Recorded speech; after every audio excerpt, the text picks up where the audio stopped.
ఎవరు జన్ను ప్రసాద్, నమస్తే సార్. నమస్తే బ్రదర్. జేరెక్స్, మొత్తం స్కామ్ గాళ్ళు ఉన్నారు అన్న.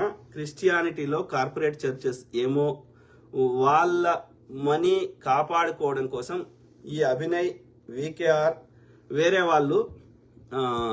వాళ్ళు డబ్బు సంపాదించుకోవాలని చూస్తున్నారు. అంతా స్కామ్ కాదు. కరెక్ట్, డబ్బులు సంపాదించుకోవాలి, పేరు సంపాదించుకోవాలి. ఇట్లనే ఇప్పుడు నెక్స్ట్ రాజకీయంగా పోటీ చేసి రాజకీయం కూడా ఎదగాలని ట్రై చేస్తున్నారు. Everybody became selfish. ఒక మరణాన్ని వాళ్ళు స్వార్థానికి వాడుకునే ప్రయత్నం చేస్తున్నారు.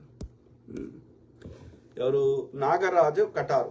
ప్రవీణ్ పగడాల సార్ మరణం క్రైస్తవ కుటుంబంలో నిజాలు నిగ్గు తెలుస్తుంది. Correct brother. Nagaraju Kataru. Praveen Pagadala brother గురించి మాత్రం ఒక్కరు కూడా నెగిటివ్ చెప్పలేదు మిత్రులారా. మిగతా అందరి గురించి ఎవరి గురించో వాళ్ళ యొక్క ఏదో ఒక బలహీనతలు చెప్పారు. కానీ ఇప్పటి వరకు ప్రవీణ్ పగడాల చనిపోతే ఏడుస్తున్నలే ఉన్నారు. కానీ ఆయన గురించి ఒక్క వ్యక్తి కూడా నెగిటివ్ మాట్లాడలేదు కళలో కూడా. So good person. అట్లాంటి వాళ్ళు చాలా అరుదుగా ఉంటారు. అందుకే ఇన్ని రోజులు అంతమంది ఇప్పటికీ బాధపడుతున్నారు.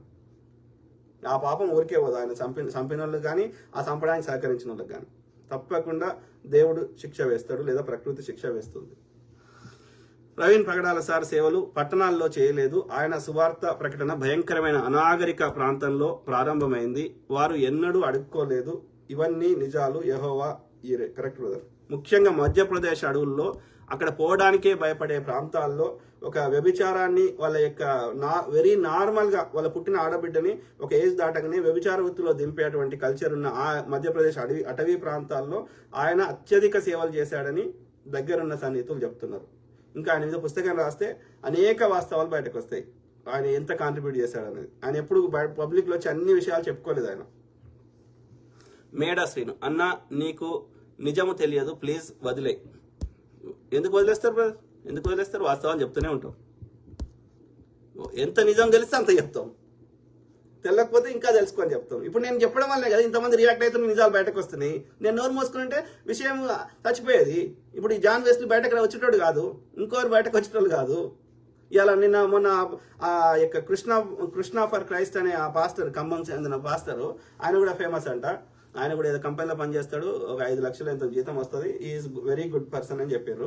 నేను ఆ 3 minutes ఆడియో కాల్ చూపెడితే ఆ బ్రదర్ నాకు మెసేజ్ పెట్టి, అన్న ఇది కాదన్న మొత్తం 8 minutes ఆడియో కాల్ ఉందని చూపెట్టిండు, మొత్తం షేర్ చేసిండు. మరి నేను మాట్లాడుతున్నాయి కదా, జనాలు రియాక్ట్ అవుతున్నారు, వాళ్ళు రెస్పాండ్ అవుతున్నారు, మనకి ఇన్ఫర్మేషన్ బయటకు వస్తుంది. నేను నోరు మూసుకుంటే చచ్చిపోతుంది విషయం. పాస్టర్ ఆయన ఎవరో కూడా మర్చిపోతారు ప్రజలు. మరి చేయమంటారు అట్లా? అంటే మీరు స్వార్థపరులు. మీ లోపాలు ఏడో బయటకు వస్తాయి అని మీరు భయపడుతున్నారు. మీరు ప్రవీణ్ బ్రదర్ గురించి ఆలోచిస్తలేరు. అది మీ మూర్ఖత్వం. ఓకే, మాట్లాడతాం బ్రదర్. మేము విషయాన్ని అవసరానికి ఎంత మాట్లాడాలనో ఆ విషయం ఎంత అవసరమో అంతనే మాట్లాడతాం. దానికి అనవసరం టాపిక్ మాట్లాడము అని చెప్పి అది మాట్లాడాల్సిన అవసరం ఉన్నప్పుడు తప్పకుండా మాట్లాడతాం. ఎందుకు మాట్లాడడం? నువ్వు ఎవరో చెప్తే ఊపుకుంటామా? రవి బానర్, నేను కూడా చెప్తా, మళ్ళీ 100 చెప్తా. మాట్లాడకు, ఇంకోటి చేయకని చెప్తా. వింటావాను? Naveen Paruchuri brother, super brother. Thank you brother. ఎవరు? Thank you brother. Naveen Paruchuri. Rajesh Mamidi పెళ్లి. నిజంగా క్రైస్తవులు ఆలోచించండి. యేసుక్రీస్తు వారు ఏ కార్లలో తిరిగి పరిచర్య చేశారు? ఏ బంగళాలో ఉన్నారండి. వాళ్ళు ఖాళీ నడిగం మీదే నడిచి అనుకుంటా, నడిగం మీదే కదా దేవుడి పరిచర్య చేసింది. యేసుక్రీస్తుల వారు అసలు ఈ పాస్టర్లకు ఎందుకండి ఇంత డబ్బు, బాడీగార్డులు? కొంతమంది అయితే ఖరీదైన కార్లు, బంగళాలు. అసలు మంచి ఉద్దేశం ఉన్న వాళ్ళైతే పల్లెటూర్లలో పేద సంఘాలు ఉన్నాయండి, వాళ్ళకి పోషించవచ్చు కదా. వీళ్ళకింత డబ్బు ఎందుకు? నిజంగా 10వ భాగాలు ఇచ్చే వాళ్ళకి క్రైస్తవులు ఆలోచించాలి. అది వెనకట పోపు అప్పుడు ట్యాక్స్ తీసుకునే పోకుతున్నాను కదా రోమన్ సామ్రాజ్యంలో. ఈ క్యాథలిక్ రోమన్స్, ఫస్ట్ క్యాథలిక్ ఉండే కదా. సో అందులో ఈ వాళ్ళ ట్యాక్స్ కలెక్టింగ్ సిస్టంలో ఈ 10వ భాగం తీసుకునే వాళ్ళంట, 1/10 సంపద. సో 1/10 వాళ్ళకి వచ్చే ఆదాయం. సో కానీ ఇప్పుడు మనం ట్యాక్సులు కడుతున్నాం కదా, మళ్ళీ 10వ భాగాలు ఎందుకు అని నేను కామెంట్ పెట్టారు.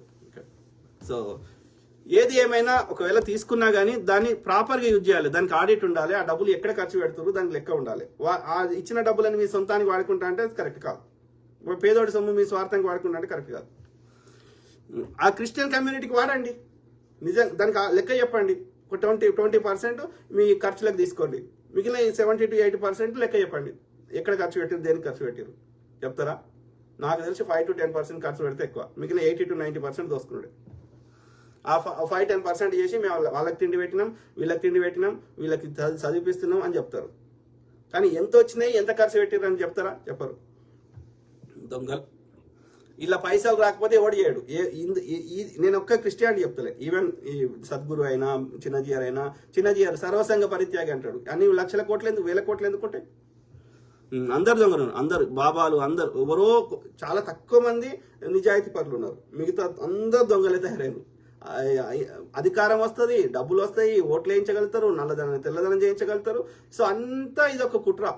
మా ఫ్రెండ్ ఒక ఆయన చెప్తున్నాడు ఏమని, నేను IAS అవుదాం అనుకున్నా, నేను ఐటీలో ఇప్పుడు సాఫ్ట్వేర్ డెవలపర్గా పనిచేస్తున్నా అమెరికాలో, అన్నీ ఆలోచించిన నేను. ఓకే, కానీ నాకు అన్నిటికంటే బెస్ట్ ఆప్షన్ ఈ స్వామీజీ అయితే బాగుంటుందని అనిపిస్తుంది. ఎందుకని అడిగిన, ఎందుకంటే IAS అయినా, రాజకీయ నాయకుడైనా, వ్యాపారవేత్త అయినా అందరూ లాస్ట్గా 1 దగ్గరకు వస్తారు, స్వామీజీ దగ్గరికి వస్తారు. కాబట్టి I can influence in a bigger way, at the same time I can loot in a bigger వే. పెద్ద లెవెల్లో నేను ఇన్ఫ్లుయెన్స్ చేయగలుగుతా, అన్ని వ్యవస్థలు నా చెల్ల పెట్టుకోగలుగుతా, పెద్ద లెవెల్లో నేను దోసుకోగలుగుతా. కాబట్టి నేను స్వామీజీ అవుతా అని ఆయన అంటున్నాడు నాతోటి. ఆ దిశగా ప్రయత్నం కూడా చేస్తున్నాడు. అర్థమైందా? అంటే ఆలోచించండి ఎట్లా ఉన్నారు దొంగలు. Yakub Mohammed, very good, thank you brother. So తడి ఐజాక్ తిడుతున్నావు, ఉన్మాది అంటున్నావు. JRX, నువ్వు తగ్గకన్నా కడిగి పారేయండి. ఏం చేసిన ప్రవీణ్ అన్న గురించి మాట్లాడినప్పుడు. Yes, thank you brother. JRX brother.